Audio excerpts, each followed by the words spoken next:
안녕하세요. 오늘 말씀입니다. 마음이라는 영역은 참 신비합니다.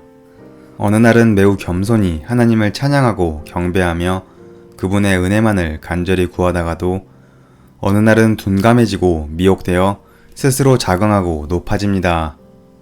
그래서 마음에 대해서는 다음과 같은 결론을 내릴 수 있을 것 같습니다. 마음은 마음먹은 대로 되지 않는다. 다만 경작되고 준비된 대로 움직인다.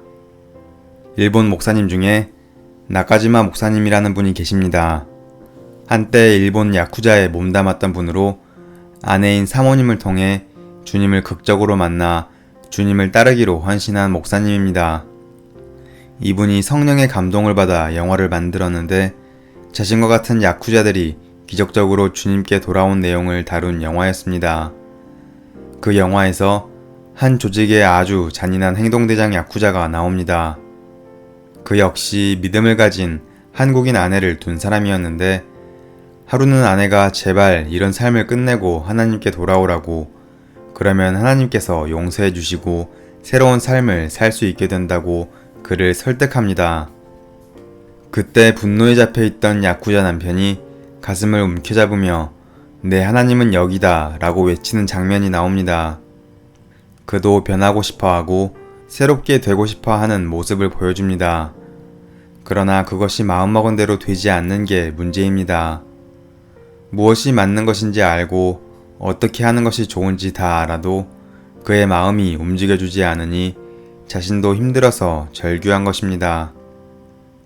믿지 않는 사람들도 그렇겠지만 믿는 사람들 중에도 이 싸움은 여전히 쉽지 않습니다.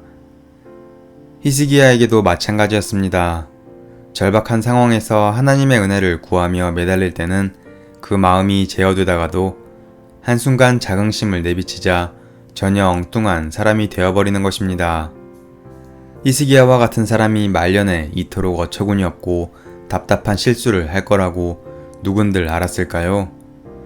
결국 어느 날 불현듯 전혀 다른 사람이 되어 평생 쌓은 것을 다 잃어버릴 뿐만 아니라 남한국 유다가 돌이킬 수 없는 큰 죄에 빠지는 결정적인 역할을 한 사람으로 남게 되었습니다.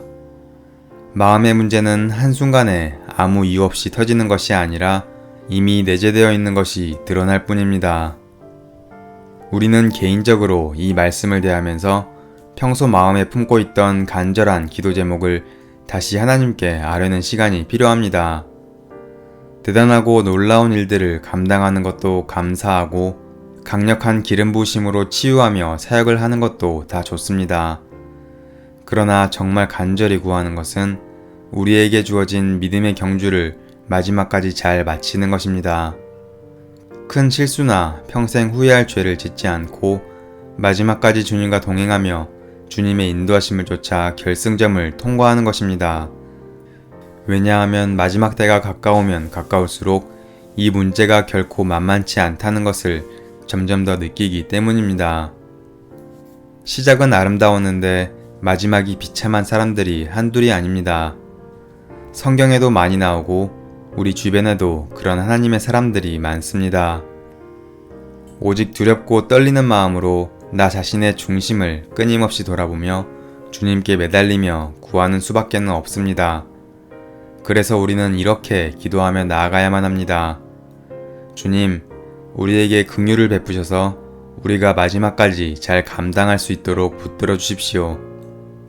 우리 마음 중심의 자리를 주님께서 왕이 되셔서 통치하여 주실 때 우리는 마지막 경주를 잘 마칠 수 있을 거라 기대합니다.